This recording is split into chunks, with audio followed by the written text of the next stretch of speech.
Assalamualaikum warahmatullahi wabarakatuh. Perkenalkan, nama saya Eksa Priyani dengan NIM 210350414 dari Prodi Pendidikan Kimia 2021 Universitas Negeri Padang.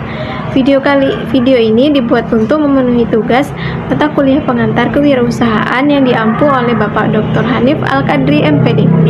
Pada video kali ini, saya akan menjelaskan mengenai wirausaha era revolusi industri 4.0. Revolusi industri 4.0 akan mengakibatkan hilangnya beberapa jenis pekerjaan dan munculnya lapangan pekerjaan baru. Lapangan pekerjaan yang akan muncul adalah pekerjaan high income yang memerlukan kreativitas dan kemampuan kognitif yang tinggi. Tetapi, jumlah pekerjaan repetitif yang tergolong middle income akan berkurang. Dampak revolusi industri 4.0 terhadap bisnis antara lain yaitu akan muncul jenis-jenis produk dan jasa baru. Produk dan jasa juga akan dilengkapi dengan komponen digital seperti analitik, konektivitas terhadap produk lainnya. Ekspektasi konsumen akan semakin terlibat dalam engaged dalam transaksi jual beli mereka. Bisnis juga menjadi konsumen sentris, kolaborasi dalam berinovasi dikarenakan konektivitas yang semakin tinggi.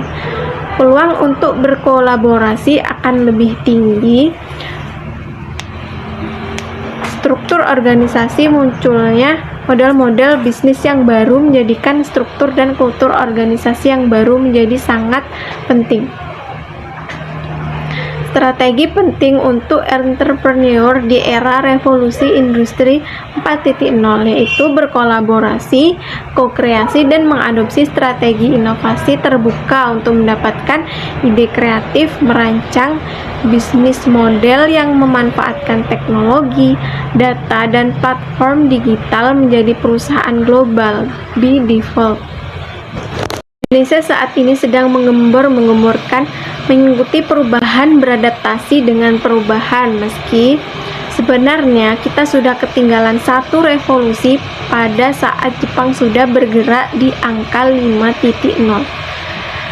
Kewirausahaan dalam kebijakan revolusi industri 4.0 atau 4.0 ini merupakan satu transformasi yang terkait dengan kebijakan ekonomi di era industri revolusi.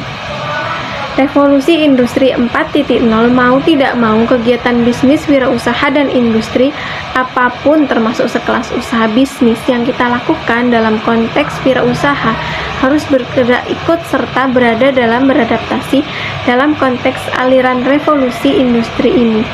Karena kalau tidak, kita akan berada di satu tempat, berjalan di tempat, bergerak, tapi tidak berkembang kemana-mana. Sementara semua orang akan mengikuti pola yang harus sesuai untuk menuju sampai ke tujuan yang diinginkan. Sebenarnya, bukan jadi persoalan 4.0 adalah generasi kita. Generasi kita sudah sangat aware dengan kondisi-kondisi itu. Selain tantangan ekonomi, sebenarnya saat ini kita juga melihat dan merasakan adanya tantangan industri yang menuntut transformasi atau perubahan arah ekonomi secara komprehensif, secara menyeluruh. Yang kedua adalah sebagai langkah-langkah penting memanfaatkan sekaligus mengoptimalkan momentum revolusi 4.0 ini untuk menarik industri yang mau tidak mau harus masih ketinggalan, yang masih menggunakan teknologi 1.0, 2.0, atau 3.0 agar apa? Agar lebih efisien dan produktif sampai pada saat orang menggunakan teknologi revolusi industri 4.0, mereka sudah mencapai setengah, kita mengambil sebagian kecil sementara orang lain menikmati. Kalau kita tidak mau beradaptasi dengan revolusi industri ke-4.0 sebagai sebuah transformasi di bidang ekonomi dan industri, di zaman sekarang masih ada terdapat industri-industri khususnya di Indonesia yang berada pada fase revolusi industri 1.0, 2.0, dan 3.0. Dan masih banyak, misalnya revolusi industri yang kita kenal contohnya adalah mesin mekanik industri tekstil misalnya, atau menggunakan alat tenun yang saat itu orang sudah menggunakan mesin tenun, sedangkan kita masih menggunakan mesin tradisional. Pada saat orang menghasilkan 10 tenun dalam 1 jam, kita menghasilkan tenun 1 dalam 10 hari.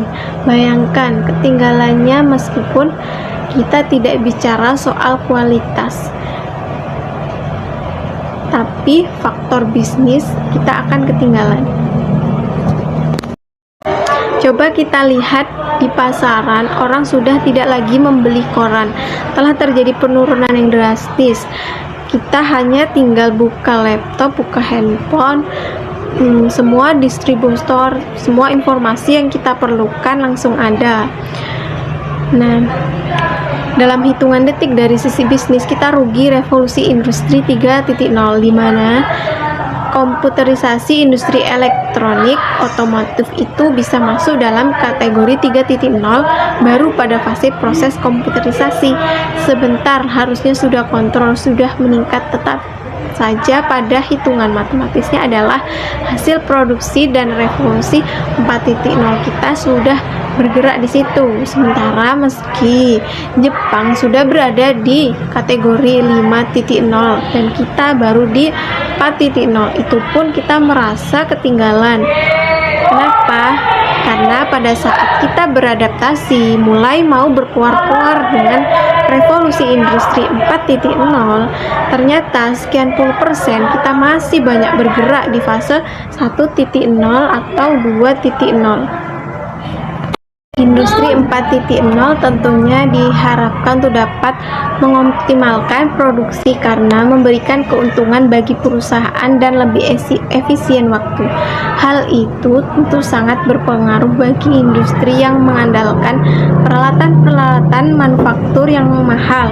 Ada beberapa manfaat terjadinya revolusi industri 4.0, yaitu memiliki potensi untuk memberdayakan individu serta masyarakat, menciptakan peluang baru bagi sosial ekonomi dan pengembangan diri, minim resiko human error karena komputer memiliki kontrol penuh sehingga hasil pekerjaan cenderung konsisten, meningkatnya efisiensi produktivitas pada proses produksi sehingga kita dapat memproduksi barang dengan volume yang lebih banyak dan mengandalkan sumber daya yang lebih sedikit.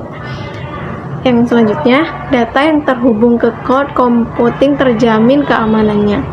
Sistem yang digunakan lebih canggih dan dikontrol serta dikendalikan secara real time, meningkatkan visibilitas terhadap status ketersediaan barang serta proses pengiriman, memangkas biaya untuk menghandle rantai pasokan.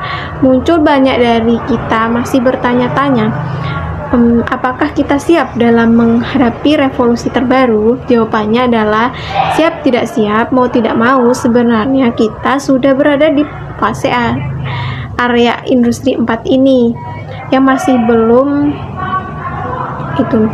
Kita hanya perlu menunggu efeknya yang akan semakin terlihat jelas di kemudian hari.